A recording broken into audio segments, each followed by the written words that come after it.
wabarakatuh.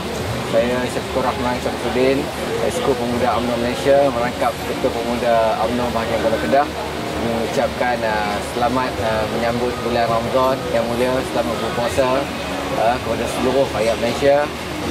Sama-samalah kita menggunakan bulan yang mulia ini untuk melakukan segala ibadah, kerana insyaAllah digandakan segala pahala atas apa yang kita lakukan pada bulan yang mulia ini.